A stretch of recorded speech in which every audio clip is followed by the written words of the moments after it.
గౌరవనీయులు తెలంగాణ జాగృతి వ్యవస్థాపక అధ్యక్షురాలు, జాతీయ అధ్యక్షురాలు, తెలంగాణ ఉద్యమ సమయంలో తెలంగాణ సంస్కృతి సాంప్రదాయాలను ప్రపంచానికి చాటి చెప్పినటువంటి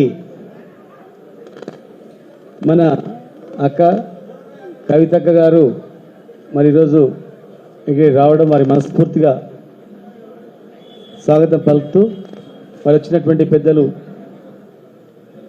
ఎంపీ గారికి, శ్రీనివాస్ రెడ్డి గారి, మాజీ మంత్రివర్యులు చంద్రీకరణ గారికి, రాజేశ్వర గౌడ్ చైర్మన్ గారికి, మున్సిపల్ చైర్మన్ గారికి, వెంకటయ్య చైర్మన్ గారికి, కృష్ణమోహన్ గారికి, సుధాశ్రీ అనిత పాండగ రెడ్డి గారు ఎంపీ, వైస్ ఎంపీపీ, కృష్ణమోహన్ అధ్యక్షులు, ఫ్లోరిడర్ రవికిషన్ రెడ్డి గారు, రాజేష్ గారు, చైర్మన్ వెంకన్న, మాజీ చైర్మన్లు అందరికీ, కౌన్సిలర్స్ కూర్చోమని చెప్పమ్మా, వాళ్ళు ఛాన్స్ కూర్చొని పెట్టారు. వైస్ చైర్మన్ గారికి అందరికీ నమస్కారం.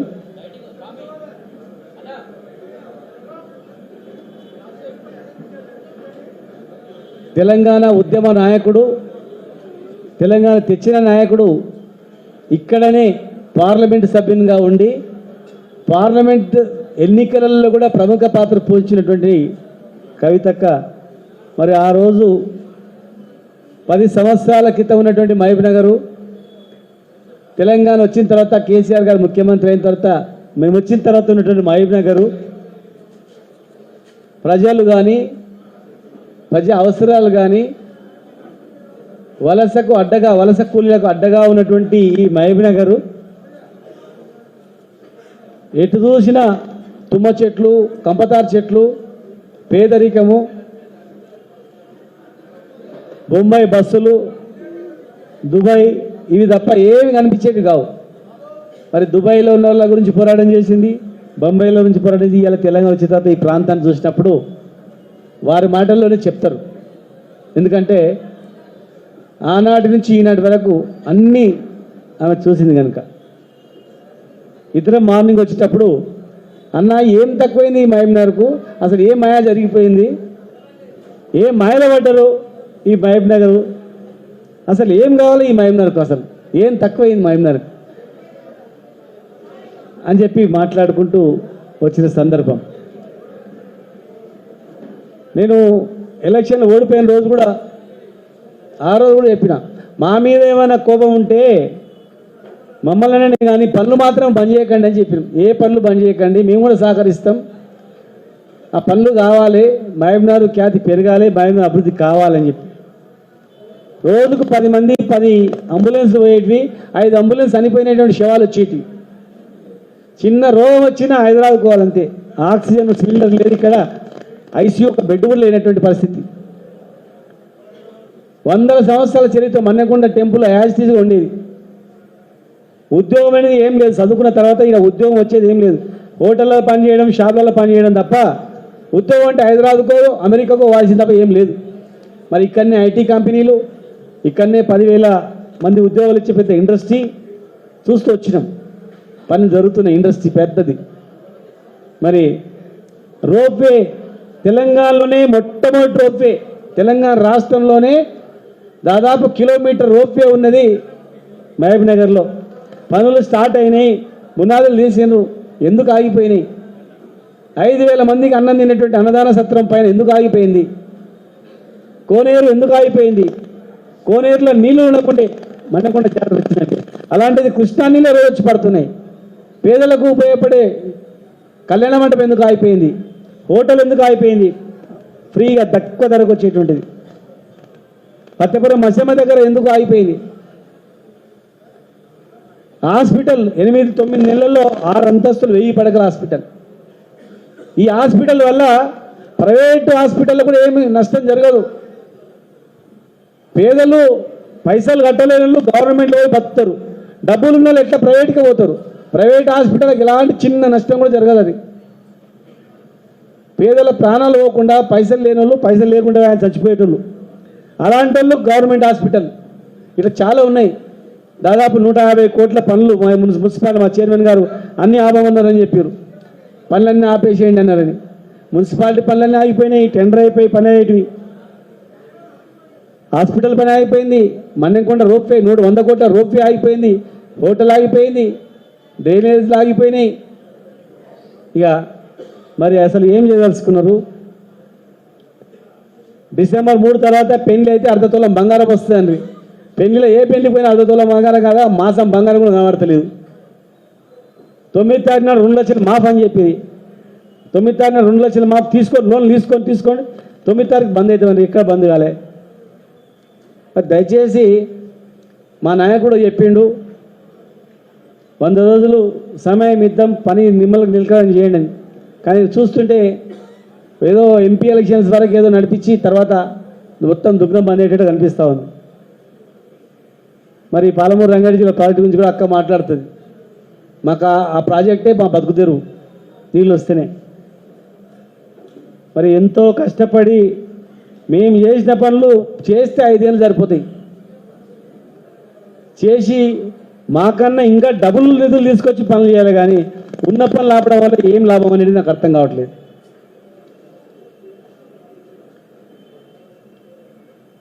మా కౌన్సిలర్స్ కొంతమంది పేపర్లు వస్తుంది, మొత్తం మీకే అప్పచెప్తాం. మరి చేయండి, ఏముంది? టోటల్గా మొత్తం గుండుకు తప్పేపండి మేము అప్పచెప్తాం. కొనడం ఎందుకు? సంతలాగా ఉన్నట్లు కొనడం ఎందుకు, చేయడం ఎందుకు? మాకు కావాలా సీట్ అని చెప్పండి, మేమే ఇచ్చేస్తాం. కానీ ఇదేం పద్ధతి? మేము ఏం అట్లాంటి మరి ఏం చేస్తున్నారు? అధికారమే కావాలంటే అన్నీ ఇస్తాం, పనులు చేయండి కనీసం. మాకు కావాల్సింది మేము కష్టపడి తెలంగాణ తెచ్చుకున్నది కేసీఆర్ గారి నాయకత్వంలో ఈ ప్రాంతం బాగుపడాలని. ఆయన అహర్నిశలు శ్రమించింది ఆ మహనీయుడు తెలంగాణ బాగుపడాలని. మరి ఇంత బాగు చేసి ఇన్ని నిధులు చేస్తే మధ్యంతరంగా అన్ని ఆపడం అనేది ఏం లాభం? కనుక దయచేసి ఆ రోజు అదే చెప్తున్నాం, ఈరోజు ఇదే చెప్తున్నాం. మేము తెచ్చిన పనులు మా మీద కోపంతో ఆ పనులు ఆపితే ప్రజలకు నష్టం జరుగుతుంది, ప్రజల ప్రాణాలు పోతాయి. ఈ హాస్పిటల్ లేకపోతే ఈ హాస్పిటల్ వల్ల ప్రైవేట్ హాస్పిటల్ వాళ్ళకి ఎలాంటి నష్టం జరగదు, పేదలకు మాత్రమే ఉపయోగపడుతుంది ఈ హాస్పిటల్. ఈ మన్నెంకొండ రోప్వే వచ్చిందంటే అక్కడ పేదలకు పెళ్లిళ్ళు అవుతాయి. వేల మంది. యాదాద్రి తర్వాత తెలంగాణలో అతిపెద్ద దేవాలయం కనుక ఇక్కడ కూడా పెద్ద దేవాలయం డెవలప్ అవుతుంది. స్కూళ్ళు, మైనార్టీ స్కూళ్ళు, బీసీ ఎస్సీ ఎస్టీ స్కూళ్ళు, కాలేజీలు అవన్నీ కూడా నిర్మాణ దశలో ఉన్నాయి. కనుక దయచేసి మేము తీసుకొచ్చిన పనులు మా మీద కోపంతో ఆపి ప్రజల మీద నష్టం చేయకండి. మీరు ఇచ్చిన హామీలన్నీ నెరవేర్చండి. మీరు ఇచ్చిన హామీలన్నీ నెరవేరిస్తే మేమే అన్ని రకాలుగా మీకు సహకరిస్తాం. మీకు ఎవరెవరు కావాలో చెప్పండి, మేమే పంపిస్తాం, తీసుకోపోండి అని చెప్పి. కానీ దయచేసి ప్రజలకు అవాంతరీయ సంఘటన నష్టం జరగకుండా చేయండి. ప్రశాంతంగా ఉన్న మహబూబ్నగర్ ప్రశాంతంగా ఉండేటట్లు చేయండి దయచేసి. మరి జాగృతి అధ్యక్షురాలిగా ప్రపంచ స్థాయిలో కూడా ఎంతో గొప్ప పేరు తెచ్చి ఒక ఆడబిడ్డగా, మన ఆడబిడ్డగా మనం కూడా గర్వపెట్టేట్లు ఎన్నో కార్యక్రమాలు నిర్వహించి మరి ఈరోజు ఇక్కడ వచ్చి మన మహబూబ్నగర్ గురించి మాట్లాడవలసిందిగా అక్కని రిక్వెస్ట్ చేస్తాను. Thank you.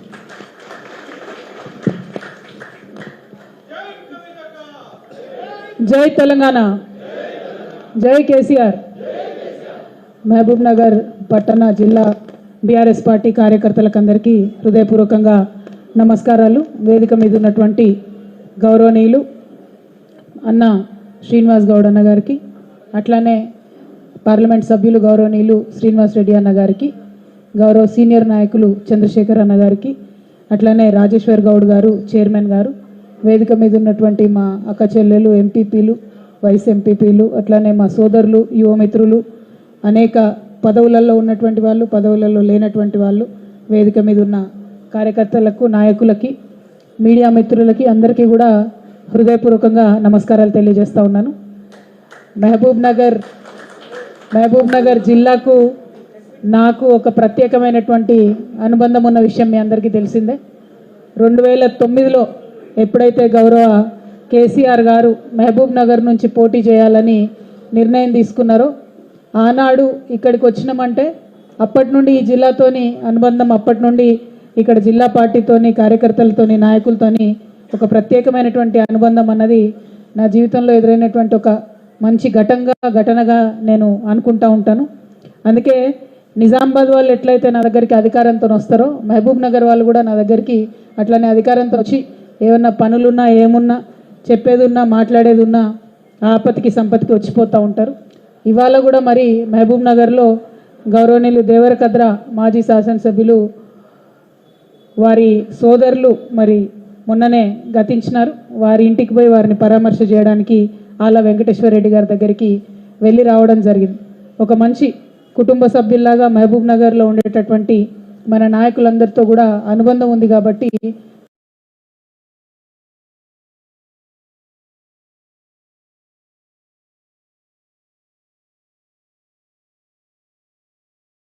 దాన్ని సాధించారనేటటువంటి ఒక గర్వం మాత్రం, ఆ క్రెడిట్ మాత్రం ఎప్పటికీ కూడా మహబూబ్ నగర్ జిల్లా ప్రజలకు 50 మంది తెలంగాణ ప్రజలు కూడా రుణపడి ఉంటారని చెప్పి మళ్ళీ ఒకసారి మీకు ఈ సందర్భంగా గుర్తు చేస్తూ ఉన్నాను. కాబట్టి కేసీఆర్ గారి హృదయంలో ఒక ప్రత్యేకమైన స్థానం. మనం తెలంగాణ ఉద్యమంలో బాధపడేటోళ్ళం. పల్లెన పల్లేరు మొలిసే తెలంగాణలోన మన పాలమూరులోన అని బాధపడినటువంటి అనేక సందర్భాలు ఉన్నాయి. ఆనాడు చాలామంది మిత్రులతోని మరి మహబూబ్ నగర్లో వలసలు ఎందుకు జరుగుతున్నాయి, ఈ వలసలను ఎట్లా ఆపాలి అని చెప్పి గ్రామాన తిరిగి ఆనాడు జాగృతి కార్యకర్తలు బీఆర్ఎస్ కార్యకర్తలు తిరిగి ఆలోచన చేసినాం. ఎన్నో మంది స్వచ్ఛంద సేవా సంస్థలతోని అన్ని ప్రాంతాల్లో కూడా తిరిగి మా ప్రయత్నాలు మేము చేసినాం. అవి చేస్తున్నటువంటి సందర్భంలో మనకు అర్థమైంది ఏంటంటే మొత్తం భారతదేశంలో లార్జెస్ట్ డిస్ట్రిక్ట్ 35 లక్షల ఎకరాల పైచిలకు భూగోళంతో సాగు చేసేటటువంటి ఆస్కారం ఉన్నటువంటి భూమితోని భారతదేశంలో అత్యంత పెద్ద జిల్లాగా మన పాలమూరు ఉంది. ఇంత పెద్ద జిల్లా ఉండి పక్కకే కృష్ణానది ఉండి ఎక్కడా కూడా మనకు పంటలు పండక మహబూబ్ నగర్లో చాలామంది భూములు ఉన్నోళ్ళు కూడా ఇడిచిపెట్టుకొని హైదరాబాద్ జంట నగరాలలో పోయి చాలా కూలీనాలి చేసుకొని బతికినటువంటి సందర్భం మీ అందరు కూడా గుర్తే ఉంటుంది.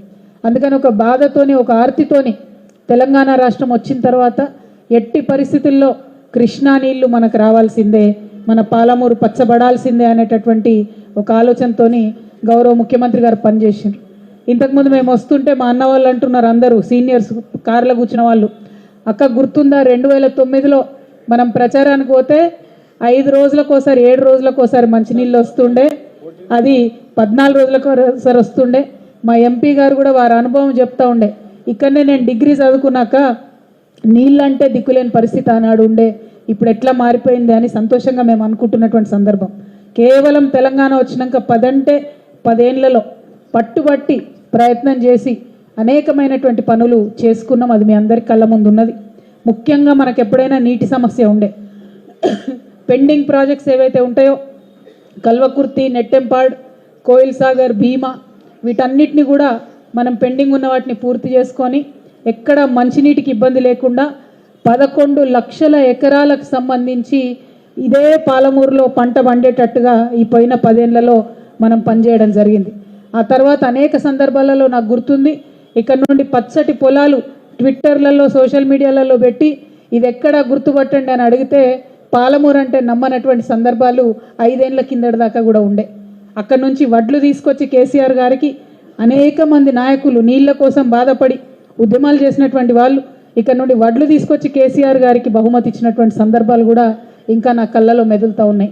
అట్లా చాలా సంతోషంగా మహబూబ్ నగర్ ప్రజలు చాలా ఆనందంగా ఉన్నారు అని చెప్పి మనం భావించడం. సరే, ఎన్నికలు వచ్చినటువంటి సందర్భంలో రకరకాల అంశాలు ముందుకొచ్చి ఇక్కడ ఇదివరకు వచ్చినంత మంచి రిజల్ట్ మనకు రాలేదు.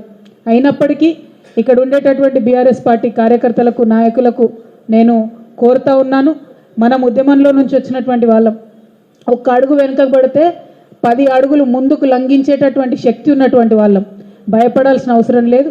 ఇప్పుడు వచ్చినటువంటి రిజల్ట్ని చూసుకోవాలి, అనలైజ్ చేసుకోవాలి, విశ్లేషించుకోవాలి, అర్థం చేసుకోవాలి, ఎక్కడ తప్పు జరిగింది, ప్రజల ప్రేమను ఎక్కడ కోల్పోయినామన్న విషయాన్ని అవగాహన వేసుకోవాలి, పట్టు పట్టాలి, కొట్లాడాలి, మళ్ళా పోయిన కాడనే తిరిగి సంపాదించుకోవాలి. అందులో వెనుకపోయేది లేదు, గుండె ధైర్యం కోల్పోవాల్సినటువంటి అవసరం అసలుకే లేదు.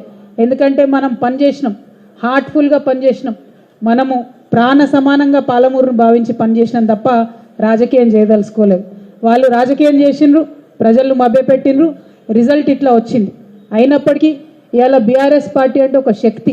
బీఆర్ఎస్ పార్టీ అంటే ప్రతి ఊర్లో 70% రాజకీయంగా ఇంట్రెస్ట్ ఉన్న వాళ్ళు మొత్తం కూడా 70-80% మంది బీఆర్ఎస్లో ఉన్నటువంటి పరిస్థితి. లక్షలాది మంది సైనికులు ఉన్నటువంటి పార్టీ మన పార్టీ. అధైర్యపడాల్సిన అవసరం లేదు. చేయాల్సిన పనులు చాలా ఉన్నాయి. ఇప్పుడు పాలమూరు సగం కళ పూర్తి చేసుకున్నాం, మనం పెండింగ్ ప్రాజెక్టులు పూర్తి చేసుకున్నాం. పాలమూరు రంగారెడ్డి అనేటటువంటి ప్రాజెక్టు కృష్ణా జలాలను పర్మనెంట్గా పాలమూరుకు మళ్ళిచ్చేటటువంటి ప్రాజెక్టు. ఆ ప్రాజెక్టు కూడా 90% మన గవర్నమెంట్లోనే కేసీఆర్ గారి ఆధ్వర్యంలో మనం పూర్తి చేసుకున్నాం. ఏనుగెళ్ళింది తోక ఎక్కింది అంటారు, గట్లుంది ఇప్పుడు దాని పరిస్థితి. 90% పని ఆల్రెడీ అయిపోయింది, ఇంకా 10% పని మిగిలింది. మన పాలమూరు రంగారెడ్డి లిఫ్ట్ ఇరిగేషన్లో మనకు 5 పెద్ద పెద్ద రిజర్వాయర్లు ఉన్నాయి. 69 టీఎంసీలతోని కడుతున్నటువంటి ప్రాజెక్ట్ ఇది. మన నార్లాపూర్ కావచ్చు, ఏదుల కావచ్చు, వట్టెం కావచ్చు, కరివెన కావచ్చు, ఉద్దండాపూర్ కావచ్చు, రిజర్వాయర్లు అన్నీ కూడా 90% అయిపోయినాయి. మెయిన్ కెనాల్ ఏదైతే ఉందో దాంట్లో కూడా వర్క్స్ అయినాయి. అందులో నార్లాపూర్లో మీ అందరికి గుర్తుంటుంది, కేసీఆర్ గారు వచ్చి ట్రయల్ రన్ కూడా చేసిపోయినటువంటి సందర్భం. సో ఇప్పుడు మిగతా 10% వర్క్ మాత్రమే ఫినిష్ అవ్వాల్సి ఉంది. దానికి సంబంధించి ఒకవేళ మనం ఆ పనులన్నీ పూర్తి చేసుకుంటే ఇంకొక 10 లక్షల ఎకరాలకు పాలమూరు జిల్లాలో నీరు బారేటటువంటి ఆస్కారం ఉంది. ఇంకొక 2 లక్షలు మన వికారాబాద్, కొడంగల్, అట్లానే నల్గొండ ఇవన్నీ కూడా కలిపి మొత్తం 12 లక్షల ఎకరాలకు నీళ్లు బారేటటువంటి ప్రాజెక్టు పాలమూరు రంగారెడ్డి ప్రాజెక్టు. మరి ఇదే పాలమూరు నుండి ఇవాళ కాంగ్రెస్ పార్టీ నుండి సీఎంగా గౌరవనీయులు రేవంత్ రెడ్డి గారు ఎన్నికైనారు. మరి వారు ఇవాళ పేపర్లలో చదువుతూ ఉన్నాం, రకరకాల రూమర్స్ వస్తూ ఉన్నాయి. పాలమూరు రంగారెడ్డిలో ఆల్రెడీ వర్క్స్ ఏవైతే చేస్తూ ఉన్నారో వాటన్నిటినీ క్యాన్సిల్ చేస్తారని చెప్పి, క్యాన్సిల్ చేసి మళ్ళా కొత్తగా టెండర్ పిలుస్తారు అని చెప్పి చెప్తా ఉన్నారు.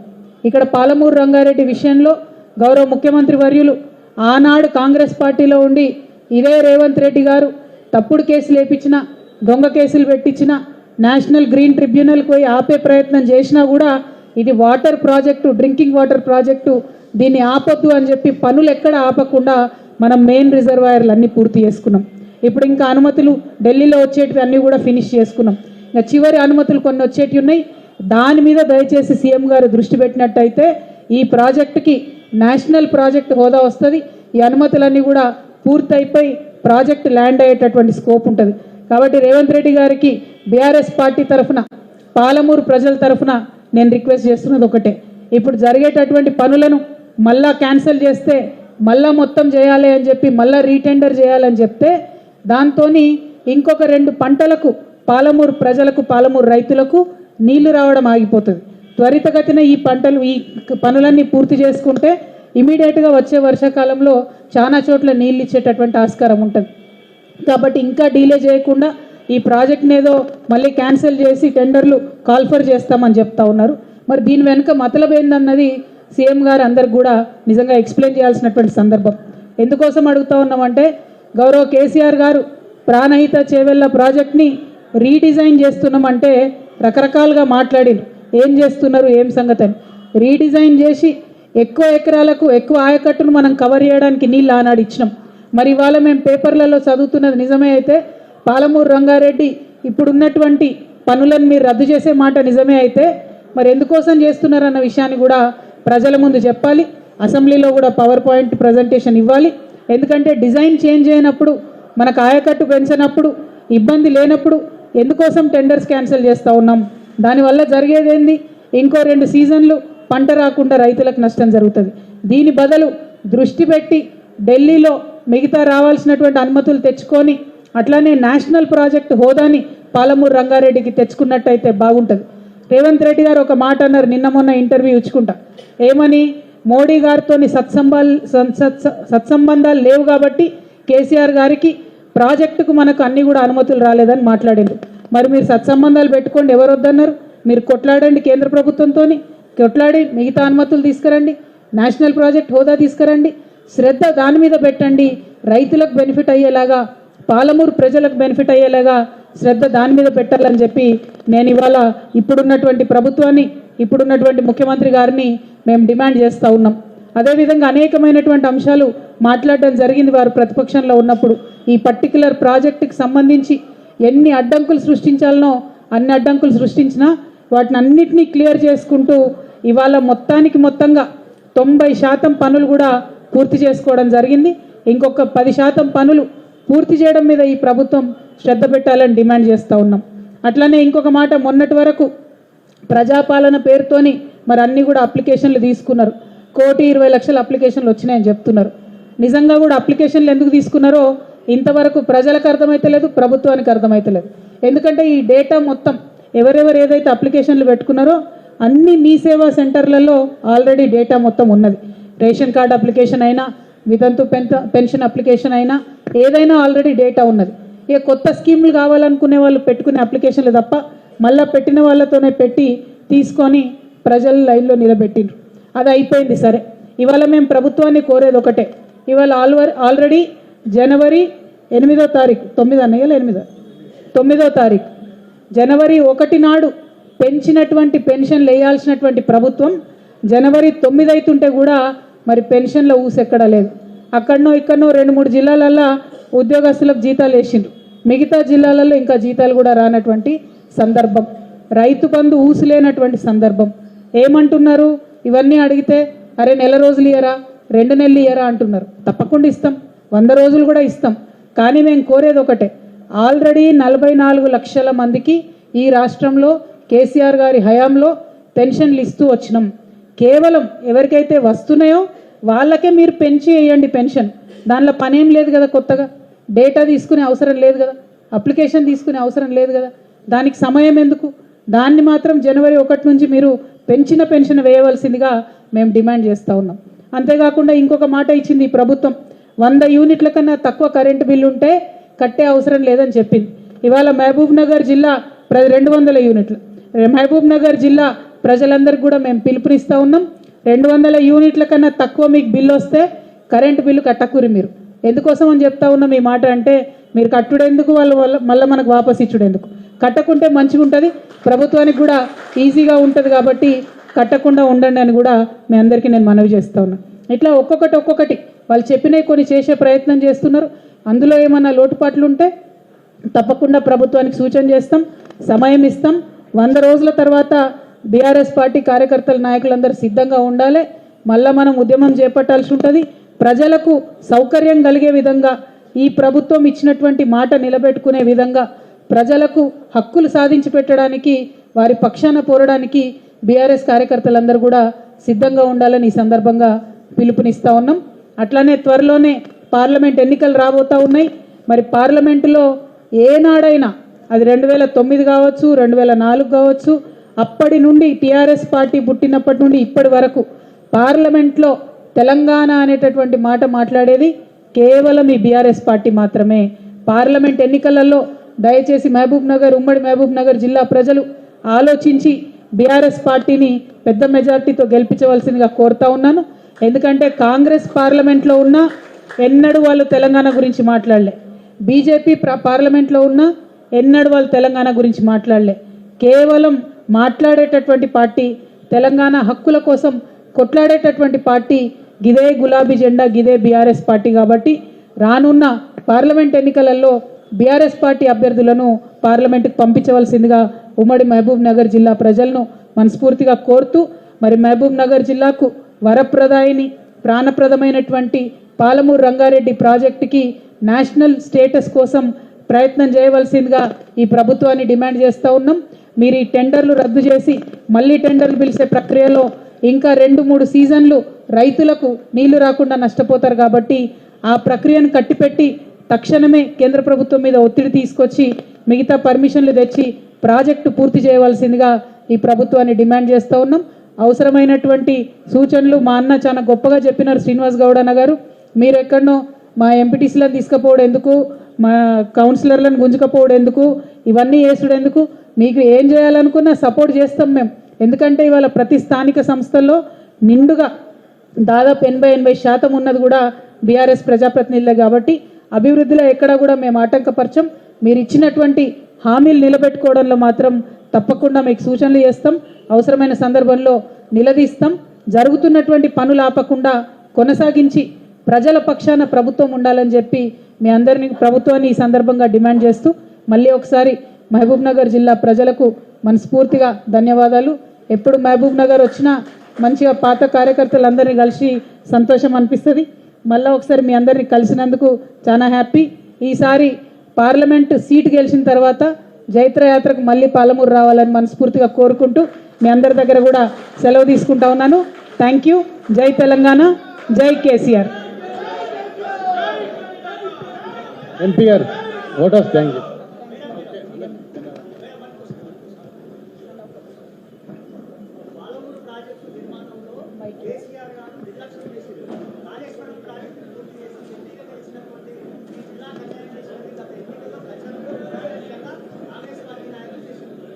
ఎగ్జాక్ట్లీ నేనేమంటున్నా అంటే కేసీఆర్ గారి మీద ఆరోపణ చేసి తప్పించుకోవడం కాదు, ఏనుగెళ్ళి తోక చిక్కింది అన్నట్టుంది ఇవాళ పాలమూరు రంగారెడ్డిది. 90% పనులు కేసీఆర్ గారి హయాంలోనే పాలమూరు రంగారెడ్డి పనులు అయిపోయినాయి. ఆ 90% వరకు ఎందుకైనాయి అంటే కేసులు వేసిందే ఈ కాంగ్రెస్ నాయకులు. ఆనాడు బినామీల పేరుతోని రకరకాల పేర్లతోని కేసులు వేసిందే కాంగ్రెస్ పార్టీ నాయకులు. అది వాళ్ళకు కూడా తెలుసు. అభివృద్ధి పనులను ఆపడం, ఆటంకాలు సృష్టించడం, కోర్టులకెళ్ళి అడ్డంకులు సృష్టించడం వారికి వెన్నతో పెట్టినటువంటి విద్య. కేసీఆర్ గారికి మహబూబ్ నగర్ జిల్లా అంటే ప్రాణం. దానికోసమే ప్రత్యేకంగా పాలమూరు రంగారెడ్డి ప్రాజెక్ట్ని వారు డిజైన్ చేయడం జరిగింది. ఇంకొక అంశం మీరు మంచి మాట అడిగినారు. ఈ ప్రభుత్వాన్ని మేము ఇంకొక మాట కూడా డిమాండ్ చేస్తూ ఉన్నాం. పక్కన రాయలసీమలో సంగమేశ్వర దగ్గర రాయలసీమ ప్రాజెక్ట్ నిర్మాణం జరుగుతూ ఉన్నది. ఆంధ్రప్రదేశ్ ప్రభుత్వం చేస్తున్నది. కేసీఆర్ గారు ముఖ్యమంత్రిగా ఉన్న 10 ఏళ్ళు మరి ఆ ప్రాజెక్టు కట్టే ధైర్యం వాళ్ళు చేయలేదు. రోజుకు 3 టీఎంసీల నీళ్లు వాళ్ళు అక్కడ నుండి తీసుకుపోవాలనుకుంటా ఉన్నారు. దానికి కొద్దిగా కిందనే మనం పాలమూరు కోసం రోజుకు 2 టీఎంసీల నీళ్లు మనము ఎత్తిపోసేటటువంటి పరిస్థితి ఉంటుంది. మనకేమో బాజాప్తా పర్మిషన్ ఉన్నటువంటి ప్రాజెక్టు పాలమూరు రంగారెడ్డి ప్రాజెక్టు. కేంద్ర జలవనరుల సంఘం నుంచి మనకు పర్మిషన్ ఉంది కాబట్టి రోజు 2 టీఎంసీలు మనం ఇడికెళ్ళి తీసుకుంటాం. కానీ పర్మిషన్ లేకుండా రాయలసీమ ఎత్తిపోత పథకం సంగమేశ్వర దగ్గర ఆంధ్రప్రదేశ్ గవర్నమెంట్ చేపడుతుంటే ఆపింది కేసీఆర్ గారు. ఇవాళ ఇక్కడ ఈ జిల్లా బిడ్డ అయినటువంటి ముఖ్యమంత్రి గారు రాయలసీమ ప్రాజెక్ట్ని ఆపడంలో శ్రద్ధ చూపాలని చెప్పి మేము డిమాండ్ చేస్తూ ఉన్నాం. రాయలసీమ ఎత్తిపోతల పథకం పూర్తి అయితే డైరెక్ట్గా నష్టపోయేది పాలమూరే కాబట్టి ఖచ్చితంగా ముఖ్యమంత్రి గారు దీని మీద శ్రద్ధ పెట్టాలని చెప్పి మేము డిమాండ్ చేస్తూ ఉన్నాం. Thank you. జై తెలంగాణ. ఈరోజు మహబూబ్ నగర్లో కార్యకర్తల సమావేశానికి ముఖ్య అతిథిగా వచ్చేసిన జాగృతి వ్యవస్థాపక అధ్యక్షురాలు మరియు ఎక్స్ఎంపీ ప్రజెంట్ ఎమ్మెల్సీ గారు శ్రీ కల్వకుంట్ల కవిత గారు, మన అదేవిధంగా మన అన్న ఎక్స్ మినిస్టర్ శ్రీనివాసన్న గారు, అదేవిధంగా మాజీ మంత్రివర్యులు చంద్రశేఖర్ గారు, అదేవిధంగా వేదిక అలంకరించిన పెద్దలు, ఇక్కడ సమావేశానికి హాజరైన ప్రతి ఒక్కరికి, మరి మీడియా మిత్రులకు ప్రతి ఒక్కరికి ధన్యవాదాలు తెలుపుతూ, ఎందుకొరకంటే అక్క ఇంతవరదాకా మాట్లాడింది, ఎందుకొరకంటే తెలంగాణ యొక్క పరిస్థితులు చూసి మన పరిస్థితులు ఏ విధంగా ఉండేనో దానికి ఒక మన విప్లవ నాయకునిలా మన మాజీ మంత్రివర్యులు శ్రీ కల్వకుంట్ల చంద్రశేఖరరావు గారు చేసిన కృషి మనం ఈ విధంగా రాష్ట్ర వ్యాప్తంగా ఈరోజు ఫలితాలు అనుభవిస్తున్నాం కనుక అన్ని విషయాలు మనకు అన్నీ తెలుసు కాబట్టి ఈరోజు తెలంగాణ పరిస్థితి ఏ విధంగా ఉన్నదో దానికి కారణం ఎవరో మనకు అన్ని విషయాలు మన అక్క శ్రీ కవిత గారు చెప్పిండ్రు. అందుకొరకే మనము రానున్న రోజుల్లో కూడా చాలా కష్టపడి మనం అన్ని విధాలుగా కృషి చేసి ఎంపీ ఎలక్షన్లో కూడా మంచి మెజార్టీ తీసుకురావాలని మీ అందరినీ కోరుకుంటూ, మీడియా మిత్రులకు కూడా నేను ఖచ్చితంగా మళ్ళీ చెప్తూ ప్రతి ఒక్కరికి పేరు పేరు నా ధన్యవాదాలు సెలవు తీసుకుంటున్నాను. జై తెలంగాణ.